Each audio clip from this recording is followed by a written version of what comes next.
નમસ્કાર ગુજરાત। આજના મુખ્ય સમાચારની અંદર આજથી લાગુ થશે 5 નવા નિયમો, જેમાં એલપીજી ગેસ સિલિન્ડરના ભાવમાં થશે વધારો। રાશન કાર્ડ, આધાર કાર્ડ, પાન કાર્ડ ધારકો આપે ધ્યાન। બેંક એટીએમમાં સૌથી મોટા ફેરફાર। ઈ કેવાયસી ફરજિયાત। વીમા યોજનાને લઈને સૌથી મોટા સમાચાર। પીએમ આવાસ યોજનામાં 5 વર્ષનું નિવાસ ફરજિયાત। શ્રમિકો માટે સૌથી મોટા સમાચાર। સીએનજી પીએનજીના ભાવમાં થશે ઘટાડો। પેટ્રોલ ડીઝલના ભાવમાં થશે વધારો। ગુજરાતના મુખ્યમંત્રીની સૌથી મોટી જાહેરાત। વિદ્યાર્થીઓ માટે આવી ગયા છે સારા સમાચાર। ખેડૂતો માટે પીએમ મોદીની સૌથી મોટી જાહેરાત। ખેડૂતોને મળશે હવે વાર્ષિક 9,000 રૂપિયાની સહાય। આયુષ્માન કાર્ડમાં મળશે 5 લાખ રૂપિયા સુધીની મફત સારવાર। ખાતરને લઈને ખેડૂતો માટે સારા સમાચાર। વાહન ચાલકો માટે ડ્રાઇવિંગ લાયસન્સમાં મોટા ફેરફાર। ચોમાસાને લઈને હવામાન નિષ્ણાંત એવા અંબાલાલ પટેલની સૌથી મોટી આગાહી। પશુપાલકો માટે આવી ગઈ છે ખુશખબર।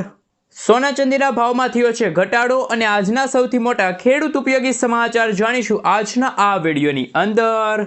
મિત્રો, દરેક સમાચાર, દરેક માહિતી જણાવીએ એ પહેલા ગુજરાતના જે પણ મિત્રો ચેનલ ઉપર જો પહેલી વાર આવ્યા હોય તો મિત્રો ખાસ કરીને વિડીયોને એક લાઇક કરી ચેનલને સબસ્ક્રાઇબ કરવાનું ભૂલતા નહીં। સાથે આજનો આ વિડીયો છે જેને અંત સુધી જોતા રહેજો। સૌથી પહેલા મિત્રો અત્યારના તાજા સમાચાર ઉપર નજર કરીએ તો એપ્રિલ મહિનો પૂરો થઈ ગયો છે, ત્યારે મે મહિનાની શરૂઆત સાથે દેશમાં આર્થિક ક્ષેત્રે અનેક મોટા ફેરફારો થવા જઈ રહ્યા છે। આ ફેરફારોની સીધી અસર સામાન્ય માણસના રસોડાના બજેટથી લઈને ખિસ્સા સુધી જોવા મળશે। મુખ્ય ફેરફારોમાં એલપીજી સિલિન્ડરના ભાવ, ક્રેડિટ કાર્ડના નિયમો અને ઓનલાઈન ગેમિંગ જેવી બાબતોનો સમાવેશ થાય છે। ચાલો મિત્રો જાણીએ કે 5 મોટા ફેરફારો વિશે। સૌથી પહેલા ફેરફાર વિશે વાત કરીએ તો એલપીજી સિલિન્ડરના ભાવ અને ડિલિવરી સિસ્ટમમાં ફેરફાર। દર મહિનાની 1લી તારીખની જેમ 1 મેના રોજ પણ ઓઇલ માર્કેટિંગ કંપનીઓ એલપીજી સિલિન્ડરના નવા ભાવ જાહેર કરે છે। એપ્રિલમાં ઘરેલું અને કોમર્શિયલ ગેસ સિલિન્ડરના ભાવમાં વધારો થયો હતો, તેથી 1 મેના રોજ તેમાં સુધારો જોવા મળી શકે છે। આ ઉપરાંત કંપનીઓ સિલિન્ડર બુકિંગના લોક ઇન પીરિયડમાં ફેરફાર કરવાનું વિચારી રહી છે અને ઓટીપી આધારિત ડિલિવરી સિસ્ટમ કાયમી ધોરણે લાગુ કરવામાં આવી શકે છે। મિત્રો, ત્યાં પછીના બીજા ફેરફાર વિશે વાત કરીએ તો એટીએફ અને સીએનજી પીએનજીના ભાવમાં થશે સુધારો। 1 મેથી વિમાન ઇંધન એટલે કે એર ટર્બાઇન ફ્યુઅલ એટલે કે મિત્રો એટીએફના નવા ભાવ જાહેર થશે। એપ્રિલની શરૂઆતમાં ભાવ બમણા થયા બાદ ફરી પાછા ખેંચાયા હતા, પરંતુ હવે તેવામાં નવો સુધારો આવી શકે છે। એટીએફની સાથે જ સીએનજી અને પીએનજીના ભાવમાં ફેરફાર થવાની શક્યતા છે, જે વાહન ચાલકો અને પાઇપલાઇન ગેસ વાપરતા ગ્રાહકોને અસર કરશે। મિત્રો, ત્યાં પછીના ત્રીજા ફેરફાર વિશે વાત કરીએ તો ઈ કેવાયસી અપડેટ કરવાની છેલ્લી તક। બેંક ગ્રાહકો માટે ઈ કેવાયસી અપડેટ કરવાની સમયસીમા 1 મે સુધીની છે। જો તમારું ઈ કેવાયસી અધૂરું હશે તો બેંક ખાતામાંથી ટ્રાન્ઝેક્શન અટકાવી દેવામાં આવી શકે છે। ગ્રાહકોએ મુશ્કેલીથી બચવા માટે બેંક શાખા, નેટ બેન્કિંગ અથવા મોબાઈલ એપ દ્વારા તાત્કાલિક પોતાની વિગતો અપડેટ કરાવી લેવાની જરૂર છે। મિત્રો, ત્યાં પછીના ફેરફાર વિશે વાત કરીએ તો પીએમ આવાસ યોજનાને લઈને સૌથી મોટા સમાચાર। પ્રધાનમંત્રી આવાસ યોજના હેઠળ ઘર મેળવનારાઓ માટે હવે નવો નિયમ લાગુ થશે। લાભાર્થીએ ફાળવવામાં આવેલા ઘરમાં ઓછામાં ઓછા 5 વર્ષ સુધી રહેવું ફરજિયાત રહેશે। જો ઘર ખાલી રાખવામાં આવશે અથવા તો ભાડે આપવામાં આવશે તો ફાળવણી રદ પણ થઈ શકે છે। મિત્રો, ત્યાં પછીના ફેરફાર વિશે વાત કરીએ તો વીમા યોજનાના પ્રીમિયમમાં કપાત। પ્રધાનમંત્રી જીવન જ્યોતિ વીમા યોજના અને પ્રધાનમંત્રી સુરક્ષા વીમા યોજનાના વાર્ષિક પ્રીમિયમની કપાતનો સમય આવી ગયો છે। 1 મે પછી ગ્રાહકોના બેંક ખાતામાંથી અનુક્રમે 436 રૂપિયા અને 20 રૂપિયા ઓટો ડેબિટ કરવામાં આવશે। મિત્રો, ત્યાં પછીના ફેરફાર વિશે વાત કરીએ તો આધાર કાર્ડને લઈને સૌથી મોટા સમાચાર સામે આવ્યા છે। યુઆઈડીએઆઈ દ્વારા આધાર કાર્ડ અંગે મોટું અપડેટ આપવામાં આવ્યું છે। હવે આધાર કાર્ડની જન્મ તારીખના સત્તાવાર પુરાવા તરીકે ગણવામાં આવશે નહીં. UIDAIના જણાવ્યા અનુસાર જન્મ તારીખ સાબિત કરવા માટે હવે જન્મ પ્રમાણપત્ર અને 10માની માર્કશીટ અથવા તો પાસપોર્ટ જેવા દસ્તાવેજોનો જ ઉપયોગ કરવો પડશે. જોકે આ નિયમ જૂનો છે, પરંતુ હવે તેને વધુ સ્પષ્ટતા સાથે લાગુ કરવામાં આવ્યો છે. મિત્રો, ત્યાં પછીના સમાચાર ઉપર નજર કરીએ તો વાહન ચાલકો માટે ડ્રાઇવિંગ લાયસન્સના નિયમોમાં ફેરફાર. રાજ્યના લાખો વાહન ચાલકો માટે મોટા સમાચાર સામે આવ્યા છે. મોટર વાહન વ્યવહાર વિભાગે ડ્રાઇવિંગ લાયસન્સ વાહન ઇન્સ્યોરન્સ મુદ્દે નવા નિયમો બહાર પાડ્યા છે. ડ્રાઇવિંગ લાયસન્સ એક્સપાયર થયા પછી તેની મુદતમાં 1 મહિનાનો વધારો કરાયો છે. અગાઉ લાયસન્સની મુદત પૂરી થાય એટલે રદ થઈ જતું હતું. આ ઉપરાંત વાહન રજિસ્ટ્રેશન રદ કરવાનો સમયગાળો 14 દિવસથી વધારીને 30 દિવસ કરવામાં આવ્યો છે. મિત્રો, ત્યાં પછીના સમાચાર ઉપર નજર કરીએ તો રાજ્ય સરકારનો સૌથી મોટો નિર્ણય વિદ્યાર્થીઓ માટે આવ્યા છે. ખુશીના સમાચાર. રાજ્યની પ્રાથમિક અને માધ્યમિક શાળાઓમાં આગામી 4 મેથી ઉનાળુ વેકેશનનો પ્રારંભ થશે. શિક્ષણ વિભાગ દ્વારા આ અંગે સત્તાવાર પત્ર પણ જાહેર કરી દેવામાં આવ્યો છે. શિક્ષણ વિભાગના જણાવ્યા અનુસાર આ વર્ષે ઉનાળુ વેકેશન કુલ 35 દિવસનું રહેશે.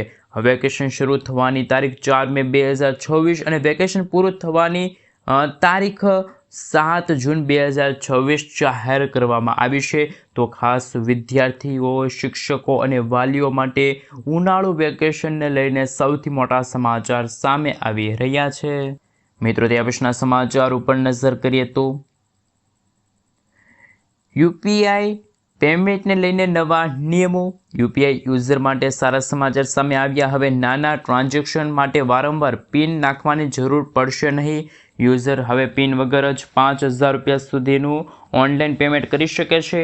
ICICI બેંક, ફોનપે જેવી ફિનટેક પ્લેટફોર્મ આ નવા ફીચર શરૂ કરી દીધું છે.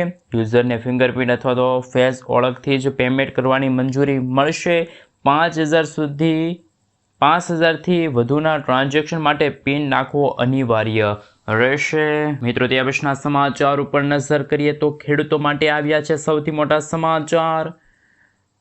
પશ્ચિમ બંગાળમાં બીજા તબક્કાના મતદાન પૂર્વે જ્યારે PM નરેન્દ્ર મોદીએ ખેડૂતો માટે સૌથી મોટી જાહેરાત કરી હતી અને તેમણે જણાવ્યું હતું કે રાજ્યમાં જો ભાજપ સરકાર બનતા જ PM કિસાન સન્માન નિધિ યોજનાની રકમ જે વાર્ષિક 6,000 રૂપિયા છે એ વધીને 9,000 રૂપિયા કરવામાં આવશે. આ રકમ સીધી ખેડૂતોના ખાતામાં ટ્રાન્સફર થશે. ચૂંટણી વ્યૂહરચનાના ભાગરૂપે લેવાયેલા આ નિર્ણય દ્વારા ખેડૂતોને આકર્ષવાનો પ્રયાસ કરવામાં આવ્યો હતો. તો મિત્રો, છેલ્લા ગુજરાતમાં 25થી 30 વર્ષથી ભાજપની સરકાર છે, તો કેમ ગુજરાતના ખેડૂતોને 6,000 રૂપિયાના બદલે 9,000 રૂપિયાની આર્થિક સહાય નથી મળતી? અને કયા ખેડૂતોને હજુ પણ રૂપિયા 2,000નો 22મો હપ્તો નથી મળ્યો? ખાસ નીચે કોમેન્ટ બોક્સમાં જરૂરથી જણાવી આપજો. મિત્રો, ત્યાં પછીના સમાચાર ઉપર નજર કરીએ તો પશુપાલકો માટે આવી ખુશ ખબર. કાળઝાળ ગરમી વચ્ચે પશુપાલકો માટે સારા સમાચાર સામે આવ્યા. ભરૂચની દૂધધારા ડેરી દ્વારા દૂધના ખરીદ ભાવમાં વધારો કરવાની જાહેરાત કરવામાં આવી છે. નિયામક મંડળીની બેઠકમાં લેવાયેલા આ નિર્ણયથી સેંકડો પશુપાલકોની આવકમાં વધારો થશે. નવા ભાવ મુજબ હવે ગાયના દૂધના પ્રતિ કિલો ફેટના 10 રૂપિયાનો વધારો કરી હવે નવો ભાવ 835 રૂપિયા કરાયો છે. જ્યારે ભેંસના દૂધના પ્રતિ કિલો ફેટમાં 15 રૂપિયાનો વધારો કરીને નવો ભાવ 840 રૂપિયા કરવામાં આવ્યો છે. મિત્રો, ત્યાં પછીના સમાચાર ઉપર નજર કરીએ તો સૌથી મોટા સમાચાર સામે આવી રહ્યા છે. તેમના વિશે મિત્રો જો વાત કરીએ તો ગુજરાતમાં 22 જૂનથી ચોમાસું જામશે. ગુજરાતના જાણીતા હવામાન નિષ્ણાત પરેશભાઈ ગોસ્વામીએ કહ્યું એટલે પાક્કું. જૂનના પ્રથમ અઠવાડિયામાં ગુજરાતમાં ગરમી સાથે ઉકળાટ અને બફારો રહેશે. જ્યારે કેટલાક વિસ્તારોમાં હળવા છૂટા છવાયા ઝાપટા પડી શકે છે. ધૂળિયા વરસાદ પણ પડી શકે છે. અને મિત્રો, 11થી લઈને 15 જૂન દરમિયાન તાપમાન ઊંચું જશે. આ સમયમાં કેટલાક વિસ્તારોમાં વાવણી લાયક વરસાદ થવાની શક્યતા છે. વરસાદ સમગ્ર રાજ્યમાં નહીં પરંતુ સીમિત વિસ્તારમાં જ પડશે. 22થી લઈને 25 જૂનનો સમય ખાસ રહેવાનો છે. 22 જૂનથી શરૂ થનારા વરસાદી રાઉન્ડમાં જેમાં ગુજરાતના સૌરાષ્ટ્ર, દક્ષિણ ગુજરાત, મધ્ય ગુજરાત, કચ્છના અમુક વિસ્તારોમાં છે મિત્રો વરસાદ જોવા મળશે. આ ઉપરાંત રાઉન્ડમાં મોટા ભાગમાં વિસ્તારો પણ આવરી શકે છે. એટલે મિત્રો અડધા ગુજરાતમાં છે સાર્વત્રિક વરસાદ પણ પડી શકે છે. મિત્રો તે પછીના સમાચાર ઉપર નજર કરીએ તો 1 તારીખથી નવો નિયમ, જેમાં 1 મે 2026થી પાન કાર્ડના નિયમોમાં ફેરફાર થવા જઈ રહ્યો છે. જો તમારું આધાર કાર્ડ પાન કાર્ડ સાથે લિંક નથી તો તમારું પાન કાર્ડ નિષ્ક્રિય થઈ જશે. 100 રૂપિયાની લેટ ફી ચૂકવીને આજે જ લિંક કરાવી લો. વધુમાં 50,000થી વધુના રોકડ વ્યવહારો માટે પાન કાર્ડ અને તેનું ડિજિટલ વેરિફિકેશન ફરજિયાત બનશે. આજે જ કરો. આ જન્મ તારીખ અને ફોટો સુધારો અને ત્યાર પછી રોકડ વ્યવહારો સાથે તૈયારી કરો. મિત્રો ત્યાર પછીના સમાચાર ઉપર નજર કરીએ તો ખેડૂતો માટે મોટા સમાચાર. ઈરાન સંકટ વચ્ચે ખાતરના ઉત્પાદનમાં ઘટાડો થતાં ભારત સરકારે ખેડૂતોને રાહત આપી છે. ગ્લોબલ માર્કેટમાં યુરિયાની કિંમત પ્રતિ બોરી 4,000 રૂપિયા પાર થઈ ગઈ છે, પરંતુ સરકાર દ્વારા 45 કિલોગ્રામની બોરી માત્ર 266 રૂપિયામાં ઉપલબ્ધ કરાવી દેવામાં આવી. ખાતર વિભાગે જણાવ્યું કે દેશમાં પૂરતો સ્ટોક ઉપલબ્ધ છે. ખેડૂતોને આર્થિક બોજથી બચાવવા માટે સરકાર યુરિયા ખાતર પર પ્રતિ બોરી હજારો રૂપિયાની સબસિડી પણ આપી રહી છે. મિત્રો ત્યાર પછીના સમાચાર ઉપર નજર કરીએ તો જમીન ખરીદી અને વેચાણ માટે નવો નિયમ લાગુ થશે. 75 વર્ષ પછી સરકારે મોટો નિર્ણય લીધો. જમીન ખરીદ, દુકાન, ફ્લેટ અને રહેણાંકના મકાનો લેતા લોકોને ફાયદો થશે. હવે ઓછામાં ઓછા 10 ગુંઠા જમીનની ખરીદી અને વેચાણ થઈ શકે છે, જે પહેલાં 20 ગુંઠા હતી. ઓછી જમીન ધરાવતા જમીનદારો પણ કાયદેસર જમીનનો ટુકડો વેચી શકે છે. પ્લોટ કે પછી જમીન લે વેચ કરનારાઓને 135 દિવસના ટૂંકા સમયગાળાથી ઝડપી દસ્તાવેજ નોંધણીનો લાભ મળશે. રેવન્યુ કોર્ટમાં વર્ષોથી ચાલતા હજારો કેસોનો ઝડપી નિકાલ પણ થશે. મિત્રો ત્યાર પછીના સમાચાર ઉપર નજર કરીએ તો સૌથી મોટા સમાચાર. હવે પોતાનું ઘર બનાવવા માટે મળશે સહાય. પોતાનું પાક્કું ઘર બનાવવા માટે કે પછી ખરીદવાનું સપનું હવે સરળ બનશે. કેન્દ્ર સરકારની પ્રધાનમંત્રી આવાસ યોજના હેઠળ ગરીબ અને મધ્યમ વર્ગને આર્થિક સહાય અને વ્યાજ સબસિડી આપવામાં આવશે. યોજનામાં પ્રધાનમંત્રી આવાસ યોજના જે ગ્રામીણ અને પ્રધાનમંત્રી આવાસ યોજના જે શહેરીમાં વેચી લેવામાં આવશે અને આવક 3 લાખ રૂપિયા સુધીના પરિવારોને લાભ મળશે. ગ્રામીણ વિસ્તારમાં સીધી આર્થિક સહાય અને શહેરી વિસ્તારમાં હોમ લોન પર 6.50% સુધી વ્યાજ સબસિડી પણ આપવામાં આવશે. મિત્રો ત્યાર પછીના સમાચાર ઉપર નજર કરીએ તો જાણો કયા ખેડૂતોને મળશે 3,000 રૂપિયા પેન્શન. કેન્દ્ર સરકારની પ્રધાનમંત્રી શ્રમયોગી માનધન યોજના અસંગઠિત ક્ષેત્રમાં કામદારોને વૃદ્ધાવસ્થામાં આર્થિક મુશ્કેલીઓમાંથી તો બચાવવા માટે એક ઉત્તમ વિકલ્પ છે જ. આ યોજના દ્વારા સરકાર પાત્ર વ્યક્તિઓને આજીવન પેન્શનની ગેરંટી આપે છે. 60 વર્ષની ઉંમર પછી માસિક ₹3,000 રૂપિયા પેન્શનનો લાભ મળે છે. ખાસ અસંગઠિત ક્ષેત્રમાં કામ કરતા લોકો કે જેમ કે શહેરી વિક્રેતા, રિક્ષા ચાલકો, ઘરકામ કરનારા અથવા તો બાંધકામ કરનારાને પેન્શન રકમ મિત્રો 60 વર્ષની ઉંમરે પહોંચ્યા પછી લાભાર્થીને ₹3,000નું નિશ્ચિત માસિક પેન્શન મળે છે. કૌટુંબિક સુરક્ષા જુઓ. લાભાર્થીનું અવસાન થાય તો તેમના જીવનસાથીને પેન્શન રકમનો અડધો ભાગ મળે છે. એટલે કે દર મહિને 1,500 રૂપિયાની આર્થિક સહાય પણ આપવામાં આવે છે. મિત્રો ત્યાં પછીના સમાચાર ઉપર નજર કરીએ તો સૌથી મોટા સમાચાર સામે આવી રહ્યા છે.